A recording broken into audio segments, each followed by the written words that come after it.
వలసదారులపై ఉక్కుపాదం మోపుతున్న America president Donald Trump తాను కూడా వలస వచ్చిన వాడినేననే విషయం మర్చిపోతున్నారు. ట్రంప్ తండ్రి జర్మనీ నుంచి అమెరికా వలస వెళ్లాడు. తల్లి మేరీ ఏని మైక్లియడ్ స్కాటిష్ వనిత. స్కాట్లాండ్కు చెందిన లూయిస్ దీవిలో ఆమె పుట్టారు. బాల్యాన్ని ఇక్కడే గడిపేవారామె. తర్వాత న్యూయార్క్ వెళ్లిపోయారు. ఆర్థిక ఇబ్బందుల నుంచి బయటపడటానికి అమెరికా, కెనడాకు తరలి వెళ్లిన వేల మంది స్కాటిష్ ప్రజల్లో మేరీ ఏని ఒకరు.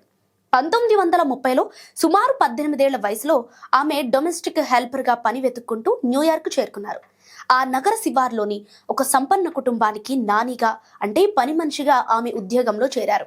అయితే వాల్ స్ట్రీట్ పతనం తర్వాత అమెరికా ఆర్థిక మాంద్యంలోకి జారుకోవటంతో ఆమె ఉద్యోగం పోయింది.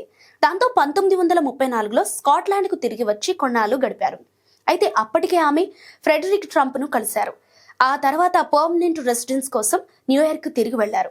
క్వీన్స్లోని ఒక సంపన్న ప్రాంతంలో ఈ జంట నివసించింది. జర్మన్ వలసదారుడి కొడుకైన ఫ్రెడరిక్ ట్రంప్కు అప్పట్లో న్యూయార్క్లోని పేరున్న రియల్ ఎస్టేట్ డెవలపర్లలో ఒకరు. మేరీ ఏని 1942లో అమెరికా పౌరసత్వం పొందారు. 2000లో తన 88వ ఏట ఆమె మరణించారు. డొనాల్డ్ ట్రంప్కు ఇప్పటికీ తన అమ్మమ్మ ఊరైన లూయిస్ ద్వీపంతో అనుబంధం ఉంది. ఆయన కజిన్లలో 3 ఇప్పటికే అక్కడే ఉంటున్నారు. వారిలో 2 ట్రంప్ పూర్వీకుల ఇంట్లో ఉంటున్నారు. మేరీ ఏని మరణించే వరకు తరచూ ఆ ఇంటికి వచ్చేవారు. స్కాట్లాండ్ సంప్రదాయ భాష గెలిక్ మాట్లాడుతుండేవారు. 2008లో ట్రంప్ తన తల్లి చిన్నతనంలోనే నివసించిన ఇంటిని సందర్శించేవారు. ఇప్పుడు కేవలం 97 సెకండ్లు మాత్రమే ఈ ఇంట్లో గడిపారు. నేను చాలా బిజీగా ఉన్నా. ఇక్కడికి మళ్ళీ రావటానికి సమయం చిక్కటం చాలా కష్టం. సో ఇక్కడికి రావటం చాలా సంతోషంగా ఉందని, మరోసారి నేను ఇక్కడికి వస్తానని ఆ పర్యటన సందర్భంగా ట్రంప్ అన్నారు. అప్పుడు ఆయనతో పాటు ఆయన పెద్దక్క మరియాన్ ట్రంప్ కూడా ఉన్నారు. అమెరికాలో ఆమె ఒక ఫెడరల్ జడ్జ్.